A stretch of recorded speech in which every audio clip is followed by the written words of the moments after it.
Now, the last point that I really want to take up, and we did start class quite soon after 10, didn't we? The last point I want to take up is where I've gotten into trouble with other people. And it's because of the label and not because of the content.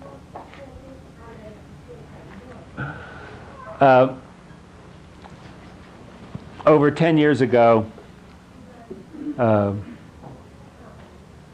Ray Goldsmith got in a snit about the language I use now. When we think of a unit, a firm, let's say, with assets and liabilities, it can be a bank or it can be an industrial company. The assets and liabilities each are cash flows over each year, let's say. The assets will generate profits, which are then allocated in different ways according to the liability structure. What the liability structure is a prior commitment of expected future incomes. Take a look at someone who has purchased a house by a mortgage here. And that person has an income, and there are criteria for getting the mortgage, which basically are how much your income has to be greater than the monthly payments. If that is the situation, then you have a unit that can safely cover the interest and the principal on debt, the payment commitments on liabilities, by expected income, in this case expected wage income. Such a unit will be a hedge unit.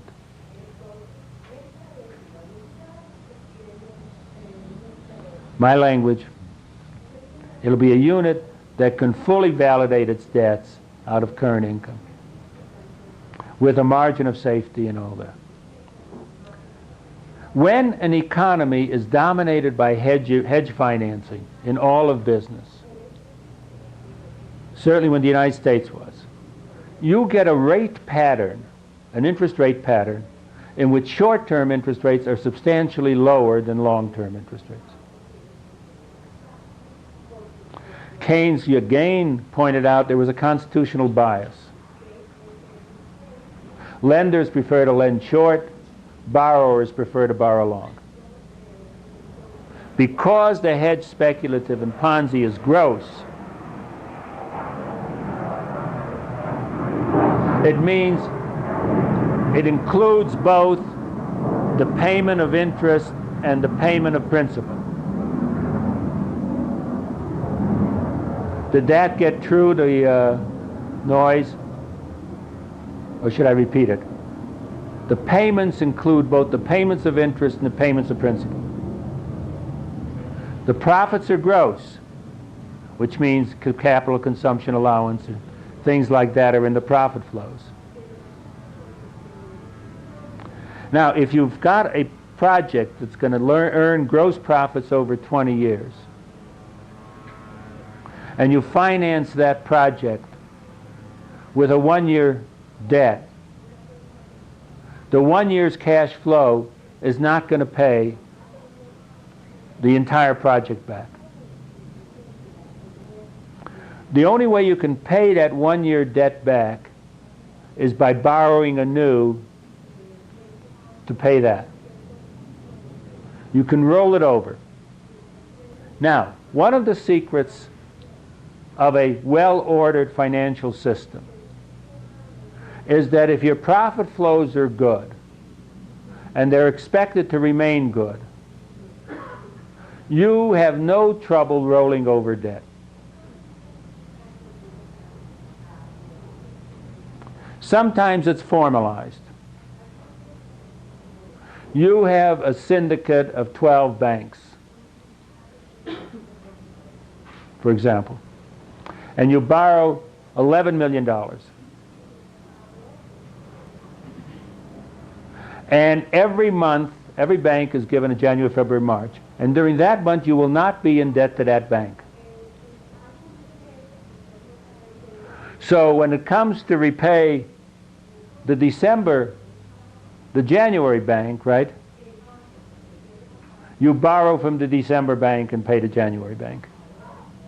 When it comes to repay I may have gotten my months mixed up, right? The next one, right? You borrow. You borrow always from the bank that's finishing its year, right? To the bank that's a month before it, right? That's ending its year, month after.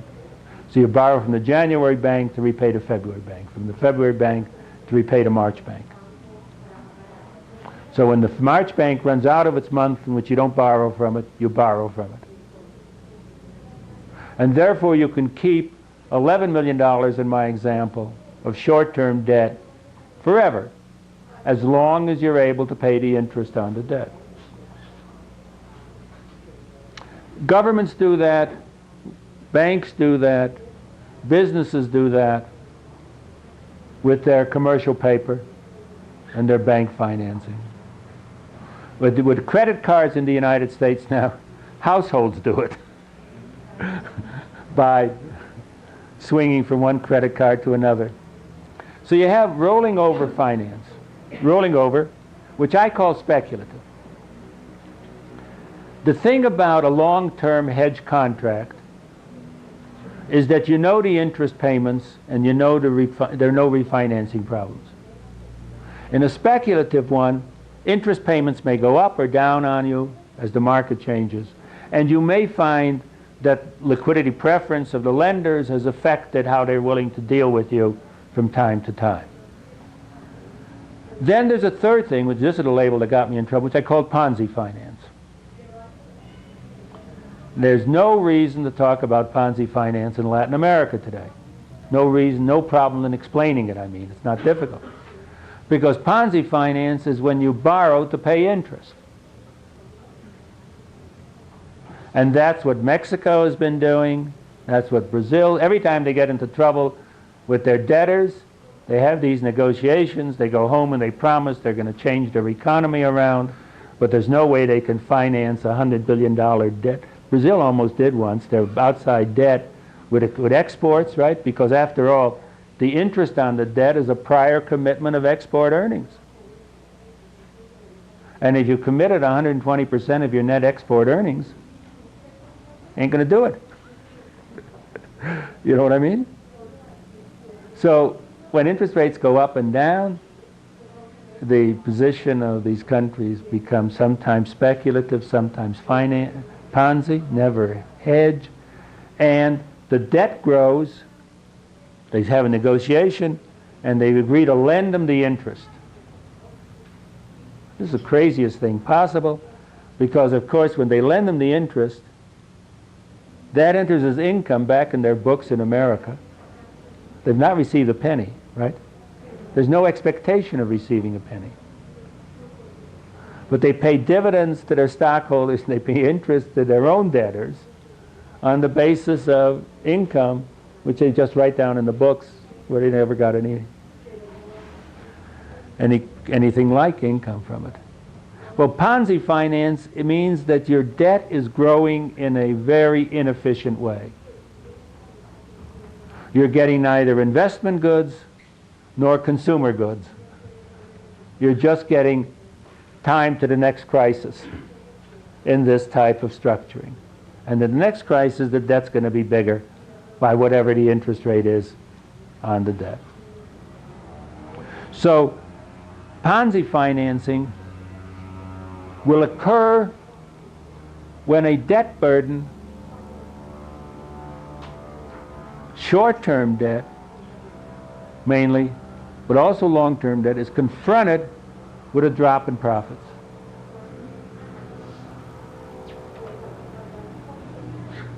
Or with a huge rise in interest rates.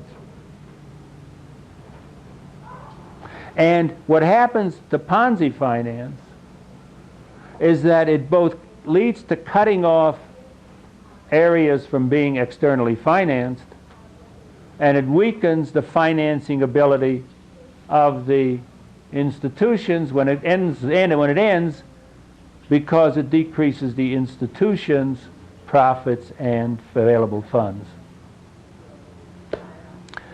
Now, the economy, our economy, consists of a system of borrowing and lending on the basis of margins of safety.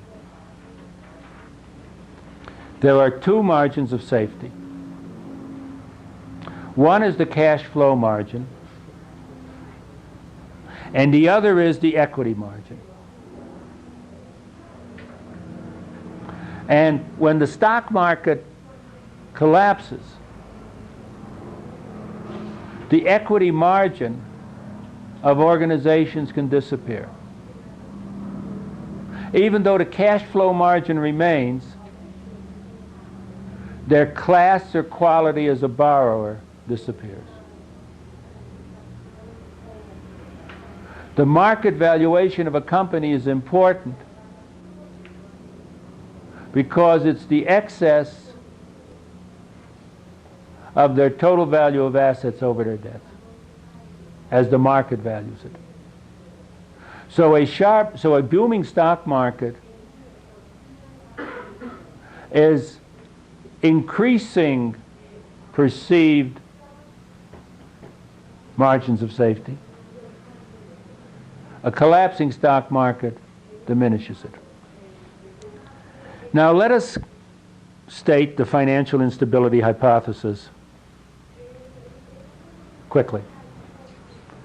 It is that in normal functioning of an economy, the interest rate structure, when the economy is doing well and liability structures are predominantly hedged, the interest rate structure is such that it's cheaper to finance short-term than long-term. And those who can make the arrangements for financing and refinancing will shift their liability structure. And this continues until the margin is eaten up, which means higher short-term rates relative to long rates.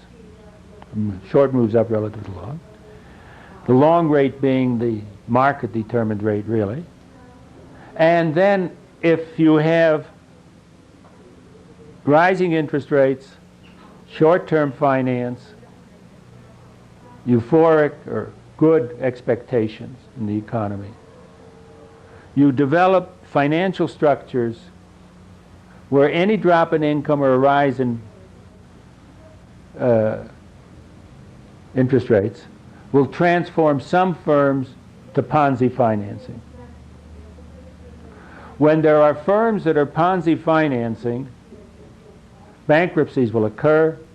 Bankruptcies will affect the liquidity preference of lenders and borrowers, right, which will draw in the external financing margin. And an economy where the prime generator of profits is business investment or housing financing, that collapses. So it's an endogenous process based upon how financial markets behave and how profit-seeking portfolio managers and bankers behave, and businessmen behave. There are agents operating for profits.